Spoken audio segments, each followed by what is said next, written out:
All right, guys, welcome back to the RFBB podcast. I got Runvis Coaching on today. Garrett, I'm not really sure what a Runvis is, to be honest. You probably want to talk about that a little bit, but I he's mean, turned yeah, into king of the non-science-based lifters. So I'd love to hear what your name came from and how you came up with that. it's a bit of a play on words. Only one person has guessed it so far, so I'm kind of letting people squabble over it, to be completely honest. It has been my gamer tag for fucking 18 years now, so that's where that the origin is from 18 years ago, if that helps anybody. Is it a RuneScape one? No, it's from COD. COD for Oh, sure. which one? Fuck me. What would it have been? Probably the original Modern Warfare at that time. Oh, okay. Because how So old are you? I'm 28, so Oh, okay, you're not as okay. I thought you were like 25. I was gonna say that was around no. my era, but I'm 31, so. Yeah. So, kind of give me some background. I mean, I know the story, obviously, but just for the viewers and everybody else, how'd you get into content creation and everything? I know just like a month ago, you were like a 400 follower account, and now you're like king of the non-science based lifters out of the blue. Yeah, so basically it was a 6 week process from me joining your school. I initially wanted to get into content creation to get more clients because I was coaching at the time. I wanted more clients to coach, help more people, obviously generate a little bit more income for myself. And I wanted to start posting content. And then you told me, is like, join the school. There's a content creation course in there. I was like, okay, cool. I'll do that. It was only $15, so it's not like that was anything crazy. So I did that. I watched all the Instagram videos in there. And then the thing that resonated the most was like, go post something right now. Don't be a pussy. I'm like, okay, yeah, I just need to stop being a pussy. And That's probably from my own words too, exactly. it was exactly that. And from that day on, I just kind of posted every day. Initially, I was posting just like educational stuff, tips and tricks, how tos, that kind of stuff. And then eventually, I came across a video that kind of just, I don't know. I was at work and I was already kind of pissed off, and then I saw this video and it just pissed me off even more. So I made a quick video shitting on a science-based lifter, and it kind of really took off. And I was like, oh, well, there's a lot of people that agree with me there. I've already been talking all this shit to my gym buddies in person, so I just kind of started recording stuff that we would talk about there and replying to other videos about the same stuff. And then the one video on Matt that I did on the tricep extension, the single arm tricep extension, that video blew up like hundreds of thousands of views in I think you were like one day. 1.8 million or something when I looked at it Yeah, last. it's well over a million now, and from that video, I gained 3,000 followers in like 2 days. So it kind of just all took off from there. 6 weeks ago, I had 541 followers, and now I have 25,000 more than that. Was that the night that you had to go turn your notifications off? Because it always gets to a point like Dude, you it start was out, you get so excited, and then after a while, you're just like, dude, this is way too yeah. much. For a Just gotta while, turn I was just up. I was always just on my phone. My screen time for the first few weeks was like 15 hours. I was just on my phone all fucking day trying to get every single update. But now it's so much. I try and reply to everything, but it just gets so lost now. Thankfully, they have the thing at the top with the business accounts where you can like filter by comments. At least you can see the Yeah, comments, but when it's yeah. talking about like views and likes and all that, it's just all over the place. Even the And like even my follows. buddies will follow me, yeah, and then they're like, Yeah, I've been following you, you didn't notice." I'm like, dude, like there's so many of them like throughout yeah. the day, I don't even check it honestly at this point. Like if somebody pops up with a check mark or something, I'll notice it more. Yeah, exactly. Like Jared Feather followed me, and that one popped up like right at the top. I'm like, oh, that's sick, man, because I've He's watched science a lot of based. his content. He's like the real kind, though. He's fucking jacked, right? So that's what we're looking for. But yeah, no, he's super awesome. All the big notifications kind of pop up at the top, so it's convenient. But everything else, it's like I do my best.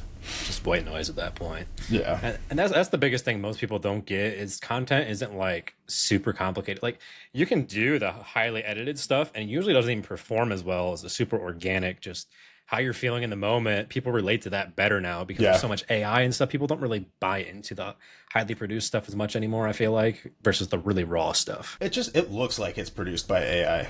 You know what I mean? All the AI editing apps. And like if you're just engagement farming, I could post 12 different videos that I have in my drafts right now and get thousands of likes in one day.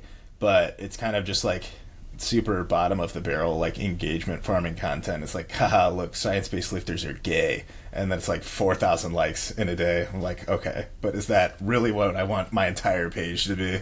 Yeah, and then you got to start walking that balance. Once you have the following and you're offering a service like coaching. Yeah, exactly. Now I got to offer some content to keep my demographic happy. At the same time, I want people to know I have a service that I actually am trying to help people at the same time. So you have to kind of walk that line. Yeah. And that's what I've done with mine, so I'm putting a lot of like carousels and like tweets up and stuff like that too. But I still do the cycle reviews. I stopped doing them for a little while and my engagement stuff was dropping. So I was like, I guess I got to keep doing them because that's what people want. Yeah. I have to keep on doing it. And like a lot of my followers that are engaging with all of my posts or all of my like anti-science based posts or whatever you want to call them are fucking IFBB pros or competitive strongmen or just already jacked or bigger than me or whatever. I'm like, they don't want my coaching, dude. So it's like I gotta play to both ends there. The people that are interested the most in my anti-science based stuff aren't really going to be giving me any money for my coaching anytime soon. I'd probably benefit from them coaching me sometimes.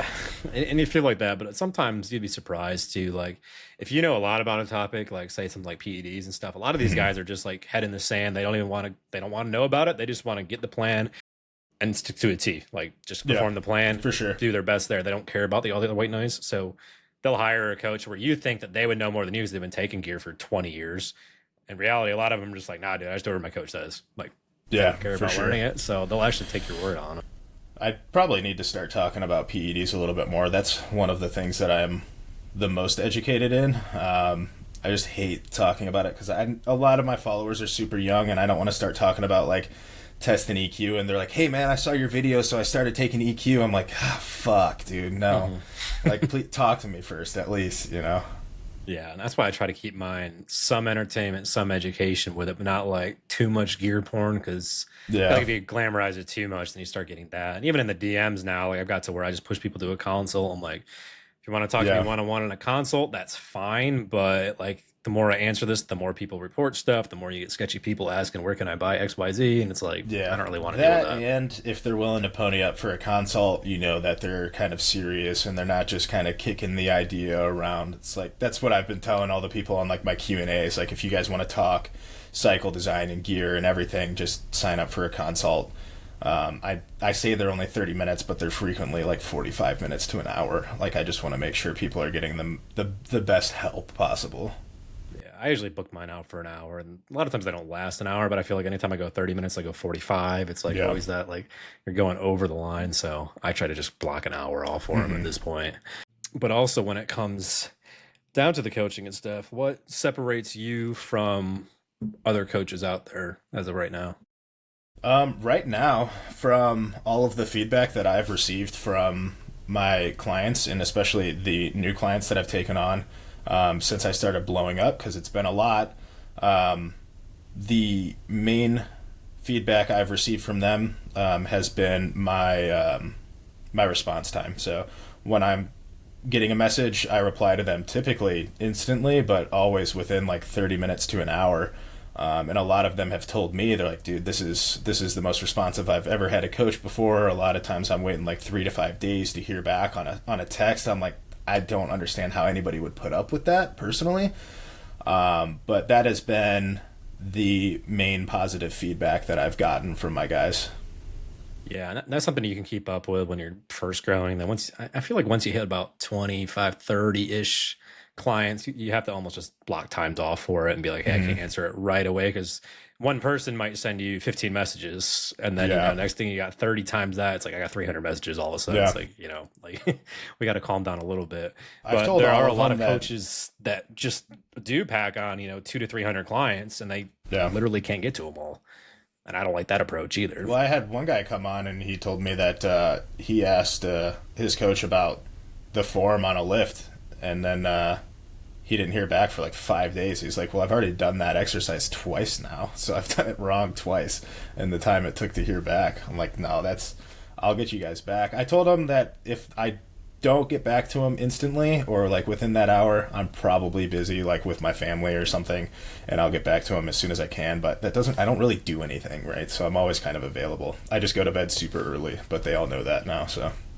Yeah, and that's one of those things. You got to set some kind of boundaries too, because Yeah. eventually, like as you grow, you do run out of time. Time becomes the more valuable resource than Mhm. money is at a certain point. And I mean, at that point, then you look at hiring assistant coaches or just limiting the amount of people you take on and only letting certain people on program, and that makes you a little more valuable too in the end. Yeah, I'm about to actually up my prices, just because I've hit a certain number of clients essentially, and now if I'm going to be taking on more, I'm going to be just charging a bit more up until I get to probably 20 clients. Because at 20, that's when I'm going to start considering like pulling back on my hours at work or Hmm. possibly going like full time coaching. I don't want to do that. I have a really good job that I enjoy and it pays really well. So I want to hold on to that for as long as possible. But if it gets to the point where I'm making like 2 or 3 times more from coaching, then it's a no brainer, you know. Yeah, and that's exactly where I was, and that's why we made the school course is just to kind of teach you how you guys can do that too. I mean, Colton, he was doing some like military like contract work and flipping houses and stuff. So he was like way ahead of the curve in terms of that. But me, I worked physical therapy 10 years. And this past year in January, I dropped down to part-time.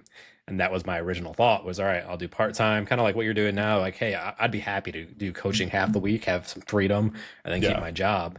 But I got to a point where I was like literally making like $20,000 a month minimum. And I'm like, okay, well, why am I still at therapy? Having to yeah, clock in every day when I could do this at home and have a lot more freedom and yeah. be able to treat my guys better too. So at that point, I was kind of like, it doesn't make sense. And it is nice being able, I mean, I feel like I work more hours than I used to, but it's nice if I want to go take the dog to the vet or something, I can just be like, "Oop, block off that hour. Let's go.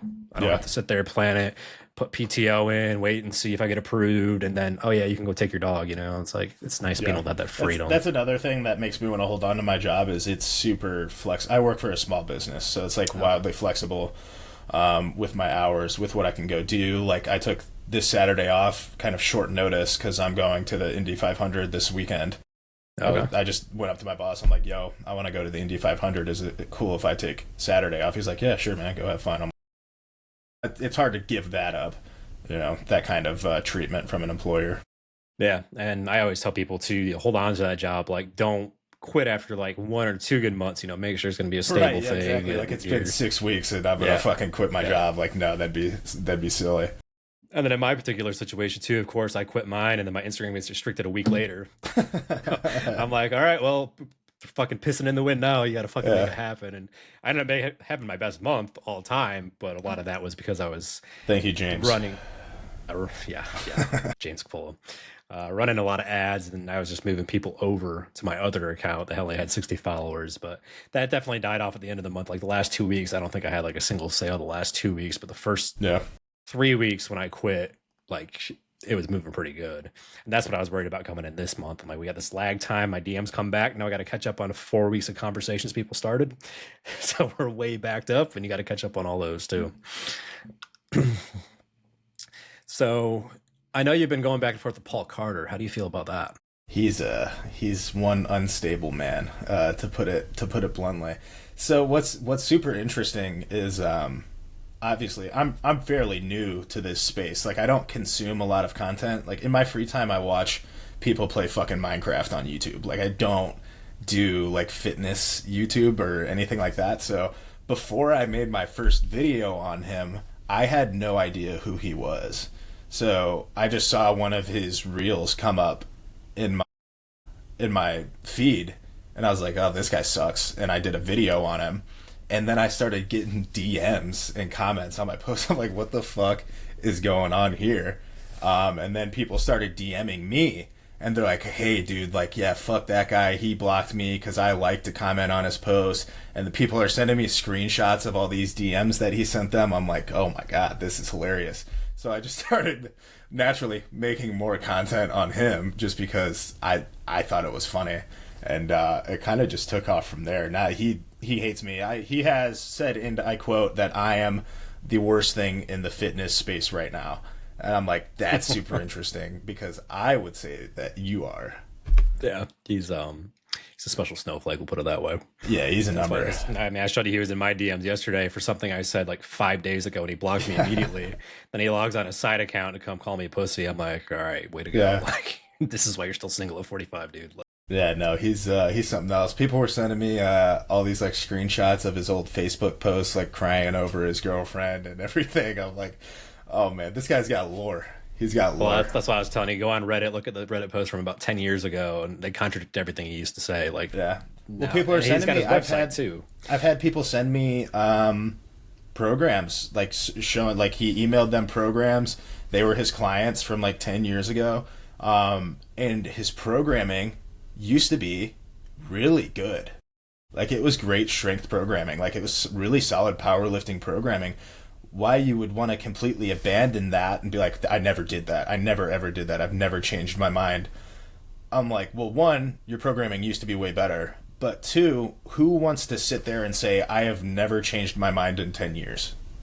That's very unscientific of you to actually Right. say Like, that. that doesn't make sense. Like, you've never been wrong one time in the past 10, 15, 20 years.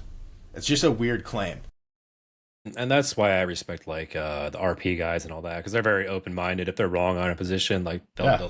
they'll kind of be like, I think, or this is what the science says at this Yeah. moment, Or but they're not going to draw a suggests, line in the right. sand and say that's the way you have to do everything, Uh, no matter what. I'm right, you're wrong. The Like, deeper I get into it, the more I respect the RP guys and Jeff Nippard. Like, it's because Nippard will at least take all this stuff and like apply it to himself and see if it works. I'm like, that's kind of what I do in a sense. So, and then the guys I'm going after are like, oh well, Israel and Jared Feather and Jeff Nippard, they're not actually science based. I'm like, what does science based even mean then? What does it even mean?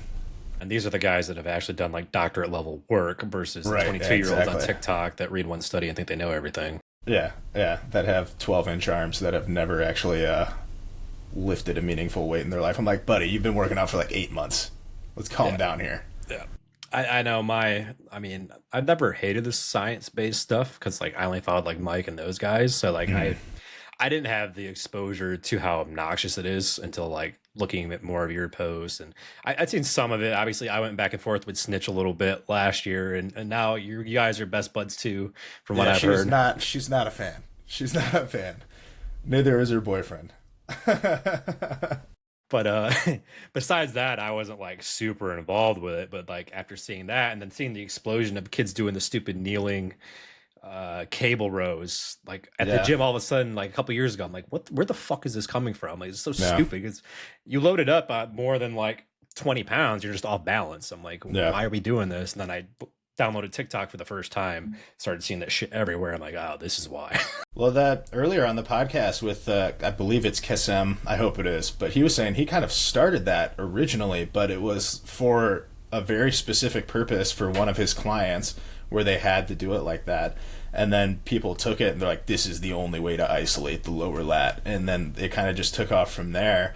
And it's like, can you isolate the lower lat? Like, for sure, but you don't have a lat to speak of. And you can't even do a pull-up. So why are we focusing on isolating anything when you should just try and hit the whole thing and get a bit stronger here?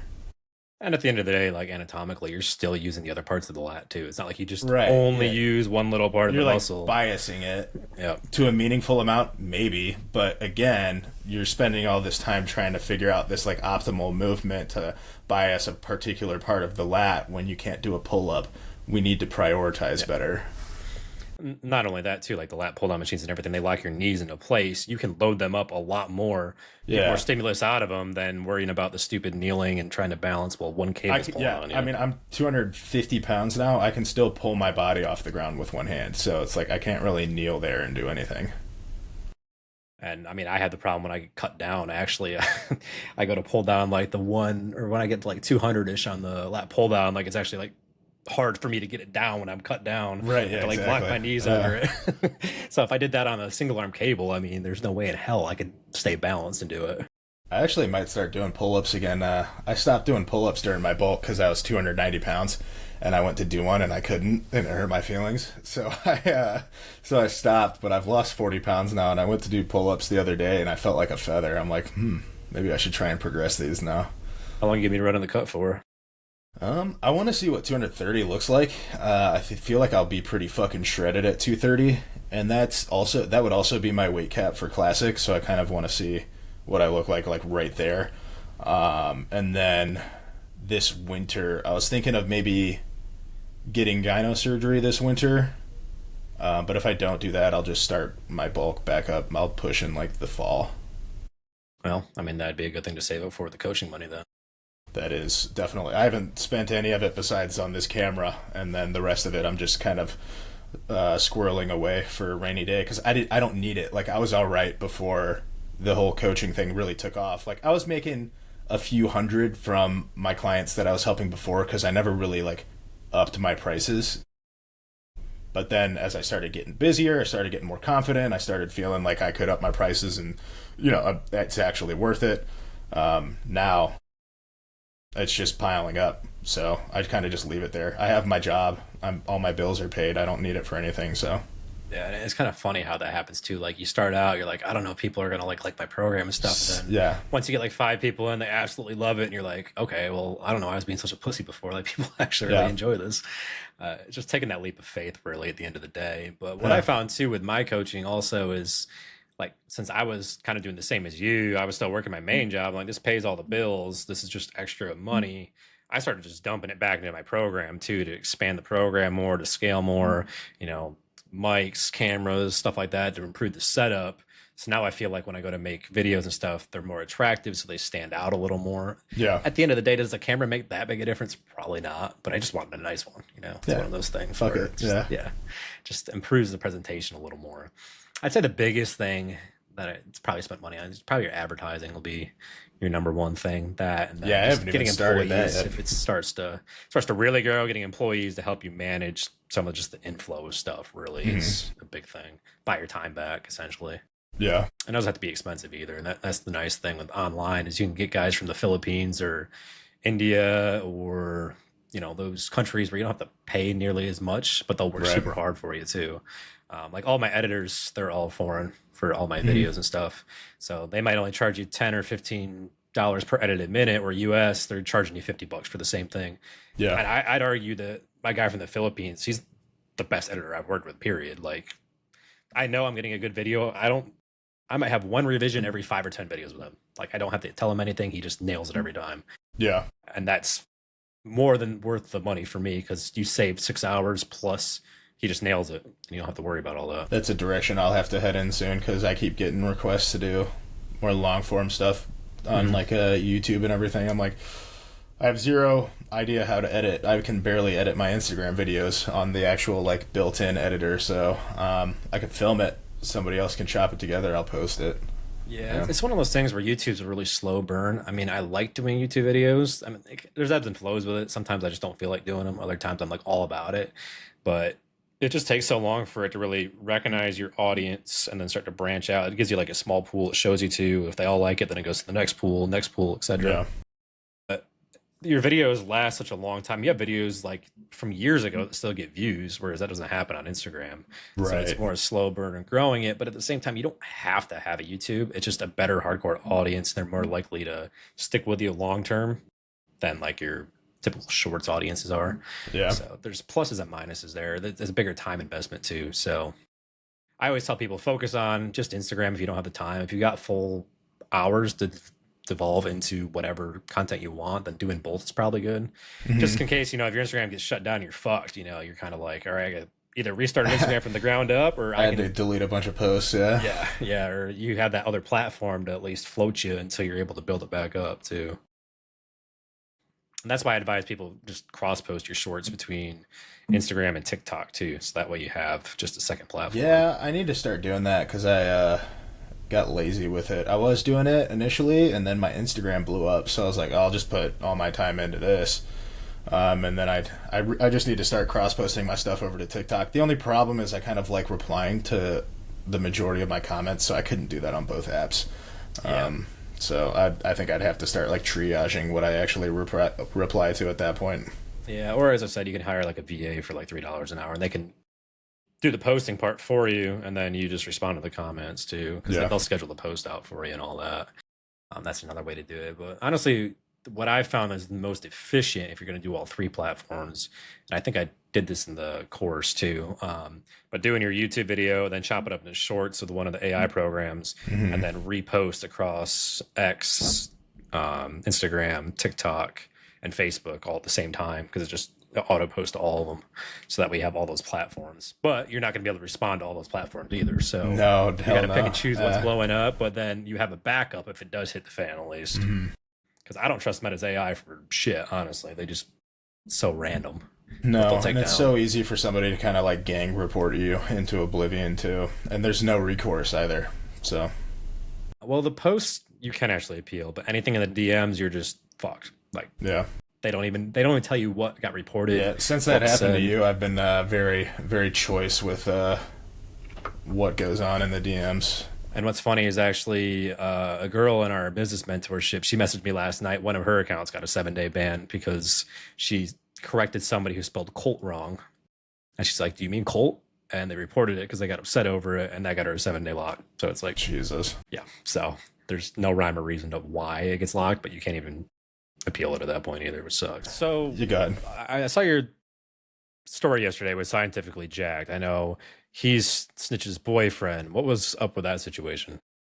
Yeah. So, probably last week, maybe a week or two ago, he DMs me, and this is after he had already blocked me because I started talking about the pre-workout thing in one of my videos. Oh. And he blocked me. With that. He blocked me to get the post taken down, I would imagine, because all my stuff are sequences. So he blocked me, and then he unblocked me to DM me, basically talking about how I'm a necessary evil. A lot of the science-based creators have gotten carried away, and what I'm doing is necessary, but he doesn't agree with fighting fire with fire, but they deserve it.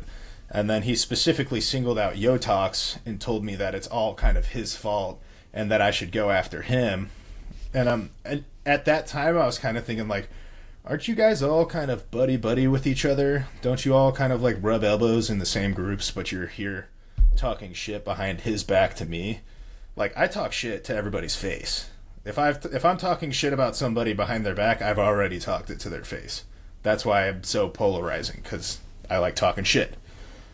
But I just kind of sat on that. I'm like, that's weird, but whatever. But then eventually we get to the point where Yotox is on a TikTok live with some other guy, and then they invite Mundy in, and then Scientifically Jacked comes in, and then Scientific Snitch comes in, and they all kind of just dogpiled him. And I was like, that's fucked up. I don't like, if you want to debate somebody, you can debate somebody, but it needs to be set up ahead of time. Both sides need to have their own prep time, or if you want to do it like in the heat of the moment, like it needs to be agreed upon that way as well.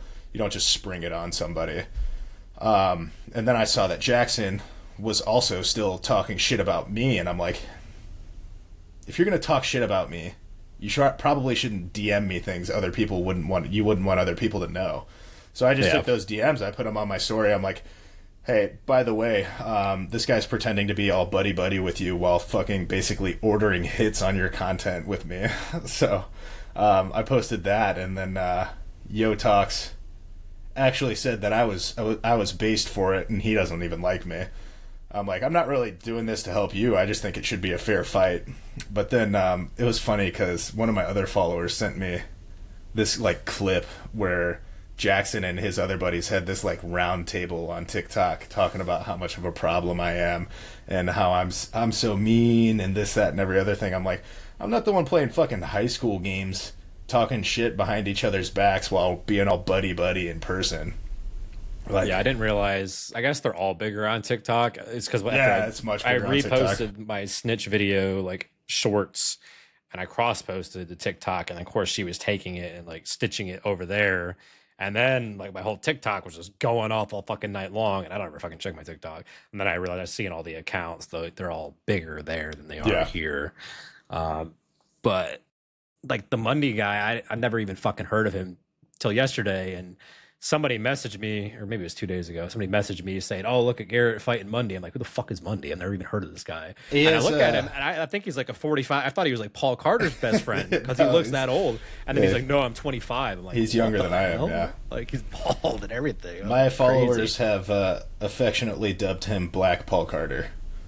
That's exactly what I thought it was. Yeah, that's pretty much exactly what's going on there. If you look at their content, mirror image of each other. If you look at the way they treat their followers, nearly a mirror image. Mundy's shitty to his followers, but he's not like unstable Paul Carter sending DMs on Yeah, like I mean, he was kind of an ass to me back, but he wasn't like over the top like no, man he's definitely child not. like Yeah, it's not as Paul is. bad. It's a similar path, but it's not as bad. Maybe in a few Maybe years it will be. maybe a few more Give him years of time trend. to, Yeah. give him time to cook. Yeah. Let it marinate over time. He'll end up being just as salty as Paul. 3 or 4 more trend cycles and he'll be in there. That always kills me too. And that's the thing is they just I don't know. I don't mind the science based content when it's presented well. Like I follow like Lane Yeah. Norton and Yeah, all these other exactly. guys that'll just like if they're wrong on something, they'll admit it. If it's like, hey, this is what it shows, like this is what it shows, but they're not like arguing with every single person they can Yeah. about it. And they present it differently too. The way they present it, they basically say like this should be the best course of action. Whereas the people that I'm going after and that I'm getting into it with are saying this is only the course of action. This is the best. There's no questions about it. And if you have a question, you're an idiot. I'm like, I don't really like that. You look at a lot of them. I know like TNF, you're like softer on all, but the guys that you're not going after as much also coach people. So I think they have more perspective on like, hey, this isn't like you have to do it this way. I have clients where we have to modify things. Like it's not the same for everybody. Yeah. The people who aren't coaches are the ones with the biggest dickheads because they don't actually work with people and understand you gotta take And the person into account. unfortunately, a lot of times they are coaches, but they also post absolutely zero testimonials. And there's a Okay. reason for that, right? So I have my best testimonial is myself. I have a good physique. I am very strong. That's objective. That's the cut and dry. There's no ifs, ands, nuts, or buts about it. So I have that at least. And now I have clients that are progressing more and more as I develop as a coach. They don't have either of those things. So their physique is trash. They're not strong, and they have no client transformations. But they still stand there and demand respect. You know what I mean? It's like I haven't seen any transformations on their pages. I didn't see coaching links and stuff, Yeah. so I didn't even realize they did coach. yeah, Honestly. and they do because it's always like DM me for one-on-one coaching. I'm like, why would anybody want to work with you? You have no credibility in this space. It's like, okay, you can read study after study after study after study, but if you're not big and strong and you've never helped anybody else become bigger strong, what do you really know about coaching? And it's the same way too with people with degrees. Like, when I was in physical therapy school, I remember we had some people that were brilliant with the books. Like, they could just fucking nail Yeah. every test. You put them in a practical though, and they just utterly like wilted. Like, they couldn't interact with people. Yeah. They'd freak out because they didn't have like XYZ like process in front of them with the book. It's like I have a real person I got to work with. What do I do? And it's Yeah. like, yeah, you can't follow it by the book. You actually got to hear the person out, see what their problem is, and address their problem. Yeah, and you're an experienced coach. You know just as well as anybody that the programming and the nutrition side of things are kind of the easy part. You know, being able to be a people person, to work with people, to work through their individual needs and be a problem solver, that's the hard part. That's what you're really paying for. You can buy a fucking program online. You can't buy that personal support online. Well, you can hiring a coach, but you know what I mean. And it's funny, my early sales calls were all about features and stuff. And nowadays, like my sales call, like my strategy calls, I guess, sales calls, to see if they're a good fit to even come in the program. I don't offer Yeah. everybody a program in the first place. But my first thing I ask them is, what's your problem? How are we going to solve it? Where do you want to be 4 months from now? Yeah. It's not like, all right, here's your diet plan. And because they know they're going to get that. Yeah. That's not going to be the needle mover. It's like, is this coach going to listen to me? Are they going to interact with me? Are they going to pay attention to me? Are they going to be there when I need them? Do the things I'm paying them for to make sure we get the results. You know, Yeah, that's I kind of learned that in my calls, my coaching calls, pretty early on. It's like you tell them up like we're gonna do weekly check-ins. I'm gonna make you a custom program, custom meal plan. They're like okay, and then I hit them with I always answer all my clients within half an hour to an hour, and then they light up. I'm like oh, okay, so everybody knows you're gonna be doing weekly check-ins. Like congratulations, okay, you're gonna get a program. All right. some of them do. What is some there? of these guys just do fucking emails. Honestly, I've had people be like, they get a once a month email from their coach. I'm like, well, I don't even know what you're paying for at that point. You might as well just use ChatGPT. No shit, Coach yourself yeah. at that point. I had a guy yesterday on a call. Actually, I got on. He said that he was doing well with a coach, and then his coach got up to over 300 clients, and he told him, he's like, yeah, you're just too low of a like, cause he was only one of the competitors. He was like, you're just too low level for me. I got to drop you down to my assistant or whatever. And then he didn't like that at all. And I'm like, yeah, you can't drop it. You gotta, they're grandfathered in, you know? So like when I raise my prices, I'm going to keep all my guys, like when they go to renew, they'll be at the original price. Like you gotta, these are human beings. Like you can't treat them differently. yeah. And then there's two approaches to that too as a business. You may, a lot of times if I raise them, I might meet in the middle or give them another value give or something I wouldn't give to somebody else. But I've had guys before that are like, money's tight right now. Like, I don't know if I can continue. And I'm like, hey, you know, I'll figure something out just to keep you on for a month or two as a continuation. I had one guy, I gave him a free month just because he was struggling. And like, he'd been with me for like 8 months. Like he'd been one of my best clients. I'm like, I'll give you a free month between Christmas and New Year's. He was just capped out his credit cards and everything. And then we renewed and he's down 70 pounds now. And if I dropped him there for that 1 month, that might've been what just crumbled everything to the ground on him, honestly. Yeah, exactly. And that's the human aspect of it too. You know, you got to treat them like human beings because they are human beings. They're not just another number in your business. It's not just another monthly subscription. Like this is a person's health and fitness that you're dealing with here. And that's why I always rag on guys like Nick Trigili, because I know for a fact like his program is all about the numbers.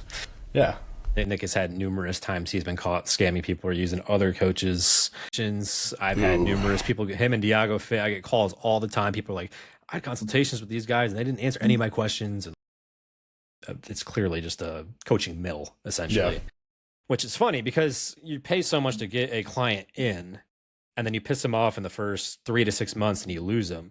Meanwhile, if you keep somebody happy, they'll keep renewing with you. So their lifetime value is 3, 4, 5, 6 times what it takes you to get a new client in. So actually by helping your people out, keeping them healthy, you make more money on the back end by keeping them healthy, being a good coach versus just being a coaching mill. And it's an exponential growth curve too. Like the longer you work with somebody, the better you're going to be able to work with them, the better their progress is going to be.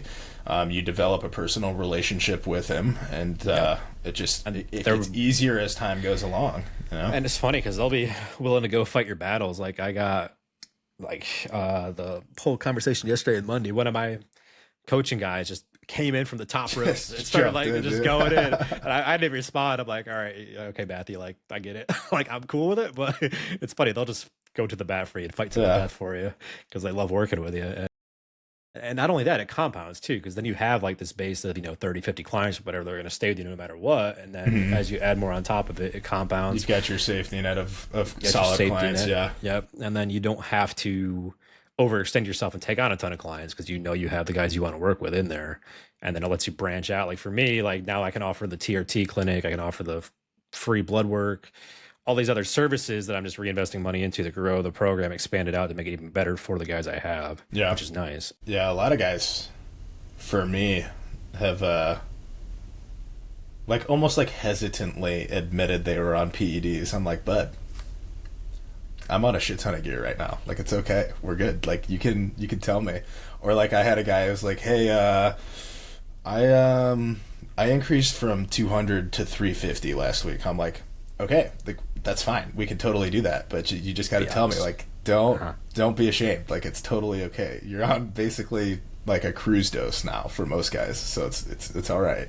The worst ones are honestly the old guys because they'll fucking lie to you. I have one guy who's 60. I think I mentioned this on the podcast with Tony or Paul the other day. He told me he was running 900 tests, 700 tren, 600 mast, and then some orals, and I think GH. And then on his intake form, after he signed on, I told him, okay, we're going to lower your doses. He's like, well, honestly, I'm actually running this. And it was 1,400 tests, over a gram of tren. It was like almost double the doses he told me. I'm like, are you serious right now? He's like, I feel the best I've ever felt. I didn't want to come down. I'm like, dude, you do not need to be running 3.5 grams of shit at age 60 for your first cycle. Like, we're knocking this way down. I don't think he follows the plan still. I think he still does whatever he wants, but it is what it is. At some point, they're going to, that's wild. He's happy. He loves its results. He's a big, believer in me, but I'm like, we need to take this down for your health. Like, honestly. Yeah, we gotta start thinking about longevity here. I always push longevity on all of my guys that are on PEDs too. I'm like, the longer you can run gear, the better you're gonna grow from it. So you can't fucking go to the gym if you're on dialysis. Well, and that particular guy got a wake up call too, because he went to his TRT doctor. He saw the numbers, and he told him he's going to cut him off completely if he didn't bring him down. So he did bring his doses down. So I'm like, okay, so he had it from me, and he had it from the doctor, and he Yeah. finally brought it down. Like, I So don't think that your prescription should have you at 12,000 nanograms per no, deciliter. no.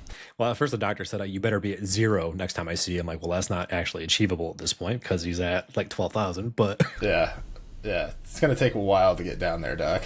thankfully they softened up on that. He's good now. But that was definitely a wake up call because he was one of my not my first. I mean, I've been doing this for a couple of years, but like one of my first since I went part time. And just looking at that on the onboarding form, I'm like, you got to be kidding me. Like, we need to You have a got heart some to work heart. to do. Yes. And it always makes me wonder how some of the other guys, if they're actually telling you what they're taking versus not here and there. I was surprised how many guys signed on or just on TRT. I didn't Yeah. realize like just how popular it was outside of older guys of 40 and up or whatever. But I have guys in their 20s and 30s that sign up with me. They're like, oh yeah, I'm on 150 milligrams a week. I'm like, oh well. Yeah, you get to make a lot of progress on that too, and people don't realize that. You can make great progress on that, but they're always like, yeah, I'm on 150, but like I was kind of thinking, I'm like, yeah, we can do a cycle. Let's get some blood work done, and then we'll go from there. Yeah, I mean, you can make a lot of progress compared to the average person, but you're not going to look like a bodybuilder. On It's just a lot more stable of a hormone level. Like even if you get a bad night's sleep or your food was off that week, like your test didn't drop from that. Whereas in a natty, if you have one night of sleep deprivation, your testosterone can drop up to 18%. So if you're on gear, that doesn't happen. Like it's always at that stable level, even just at a TRT dose. and you have a higher free test also, so you have more available to be used. But because I get so many like business oriented guys nowadays, a lot of them are on TRT just for like optimization purposes. But it's funny because I'll get them and they're already on the TRT and that's what they've been running. But they're like, hey, I saw your video on mass. Can we add some mass in? Like, they don't want to push like up to a real like big cycle. They just want to add one or two little things in there and see how they respond. And I get a lot of those and I'm cool with that too. But just teaching them how to use certain compounds and what side effects to look out for, and then do their blood work so they know the right process. It's just a big relief for them. A lot of them do want to just kind of like learn what's going on, and that's kind of the fun part for me. I like teaching people about this stuff. Yeah, and obviously that's why we have the school. We haven't finished the PED course, but we did everything else in there. Yeah. There's so much that goes into it. If you want to talk about like all the different compounds, like it's so much work. We actually tried to ask Vigorous Steve to do it, but Steve was like, he didn't want to do that whole deep dive. Colton's going to pay him for it, but at the same time, we're kind of like we like that being an area where the natty guys can come and ask questions, have it more content and business focused instead of just all the gearheads come in, because sometimes you'll get that. And once you start pushing the gear aspect of it, it just becomes only steroids all the time. That's all people want to talk about. Like, that's why we waited to do that last, because we wanted to get the framework of the school there, and then do that last was going to be our main plan. Yeah. Nobody wants to talk about micronutrients when we could talk about tren, right? No. But then I feel bad too, because you'll get on the Zoom live calls and I got some natty guys on there and they'll text me. They're like, is this just like Steroids Anonymous? And I'm like, I'm trying to change the topic, like, because that's all people want to talk about. Which is funny now that you blew up. Actually, everybody's talking about content. Like, oh, I saw Garrett do this. Every single weekend, every Sunday I get on now, it's only content. Ever since you blew up, I'm like, good. I mean, that's what it should be. That's why I invited you on last week. I'm like, come talk about it because they're asking questions. But you'll get a lot further posting content than you will pinning fucking testosterone. So and obviously, it helps to have a body to back up the content if you're going to be talking shit. But if you're not talking shit, you don't need to look like that crazy. Yeah. And most guys are just getting over the fear of those first couple posts. That's the one thing. Just stop being a pussy. The first post I made was my best performing post in a long time, because before I would just kind of post my lifts and nobody cared outside of the time I hit like my big maxes. Like when I posted my 405 bench for the first time, like that posted well. But the first time I posted like an informational piece of content, it did better than like all of my lifting posts. So people want to hear you talk. It's like a lot of guys are like, how do I get started posting content? And then I'm like, oh, well, let me take a look at your page. And it's just like shirtless mirror pictures after shirtless mirror pictures. I'm like, how's that working out for you? Like nobody. That's gonna be like the cherry on top, looking insane. That's the cherry on top. People want to follow personalities, so you need to show them your personality. They come for the program, they stay for the coach. Right. That's what they always say. Yeah. And that's the truth. They either like your personality and stay, or they're just like, I can't deal with this guy and leave. So, but it's funny. I have one guy who's one of my clients, and he told me, I think 2 weeks ago, he was like, man, I made 15 posts and I deleted them all. I just never posted them. And I'm like, dude, just post them. Like, you got to get better at it. You got to get over the fear of it. Just put it out there. You stumble around, like you can watch it back and just go back and edit it and clip that one part out and you're good. Like, that's what I posted on one of my Q&As one time because somebody asked me how to get rolling, and then I ended up making it an actual post. So it's still on my page if people want to go find it. But like, how do I start posting? I'm like, well, just start posting. Like the whole stop being a pussy thing's like, okay, if I was at the point that I started posting like content, I was getting like 11 or 12 likes per post. So it was kind of like what am I going to do? Get less fucking likes? I'm going to have less people follow me than they already fucking do. So it's like, okay, I'm going to go from 541 followers to 400. Who cares? I'm already not doing well. So I might as well start posting. And then it eventually did really well. You know? It's funny. I took the hardest way possible. I didn't add any of my friends or anything to my account. I started at 0. Every single post for like the first month, literally 0 likes. Like nobody noticed. I remember I followed Paul at least to show Paul that I had an account, and like he actually helped me out a little bit and reposted one thing to his story, I think, to get me a couple followers. But those first few months are like the tough part. If you don't have friends and family on there, but if you add people, at least you have a little bit of a base. And at that point, they're going to support you, so you already have a built-in fan base. So it makes more sense just to start fucking posting versus. Yeah, and when I started posting, my friends that I had like in real life were supportive. The friends that I had made online on like Discord and Instagram, they're supportive. So they were kind of all just like sending my posts to each other. So each post I had would have like 6 or 7 shares and then likes. And getting those shares is super important in the beginning because that pushes it into the algorithm a little bit harder. And then as soon as that first post goes viral, just fucking double and triple down. And that's really all it took. Obviously, I got kind of lucky at some point, but it usually doesn't go that fast. But over time, if you continue, like you're going to continue with it, so it would have happened regardless. It's just expedited the timeline on it, obviously. But another way you could do that too is boosting the post, and that's what I did over I think February when I grew really fast. I had a post that blew up, did really well, and then I boosted it and was putting down like $50 a day just to boost it even further, and that just let it catch that second wind and take off even more. And then I got like 1,000 followers that month or something like that. And I was able to, I think people underestimate that, and it freaks people out thinking like, oh, I'm spending this amount of money every single day on something and not seeing a return. But as soon as you get that first sale in and you make a couple $1,000s, you've paid that off more than double. So it's always worth it in the end. As long as you're not spending $10,000 on an ad and, not taking any money in, then you're in trouble. But I wouldn't go that far anyway. The way I'm set up now, as soon as I make a sale, I've made more money during that call than I did all week at work.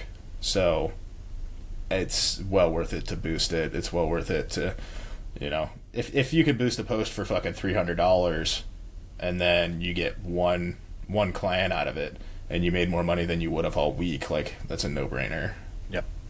Yeah, and that's another thing too. I find that just the ebbs and flows of it can be like that too. It can be a little bit of a mind bender. Like you might go a week or two without actually signing anybody on, but then the next week you might have $10,000 come in. Just like it's not as stable as your normal 9 to 5. So you got to have that mentality that, hey, I just got to keep grinding, keep posting. Something's going to hit. It always ends up working out, but you just got to keep doing it consistently and not give up because you have 2 weeks where nobody buys anything, And something else I found too, I know you mentioned it earlier, that works really well is those Q&As, because you can turn all those into reels and post them over and over again. I need to start posting them as highlights. People keep asking me to do that. I'm like, well, I can do that. Well, you can do them as a reel too. So like if you're lacking on content that day, you can get 10 reels posted in one day. Just responding. I'll probably do that this weekend because I'm not going to be able to record anything all weekend. So So that's what I've been doing. I do the cycle reviews. I do one like post that I'm going to take and put on my YouTube. Then I do another one where I just respond. About half of them as reels and the other half on my story. So that way I just have more content to post. So it was great talking to you, Garrett. Go follow him at Runvis Coaching. It's on the bottom there if you need to know how to spell it. RUNVUS. Runvus Coaching on Instagram and TikTok. I'll probably start posting on my TikTok again soon, probably next week. And you did that podcast with Cass, and when's that going to be posted? I figure you'd be shut on He said that. it's probably going to be a few weeks because he's got another 2 to release before mine. He's actually doing a video with Snitch on Sunday too, so you guys can watch out for that one. That'll be funny. Yeah. Well, it's good talking to you, man. Good catching up. Pleasure. Obviously, you and I talk a lot, but it was good getting you on the channel and getting you Absolutely exposed to the YouTube side of things. Cool. All right, man. See you. See ya.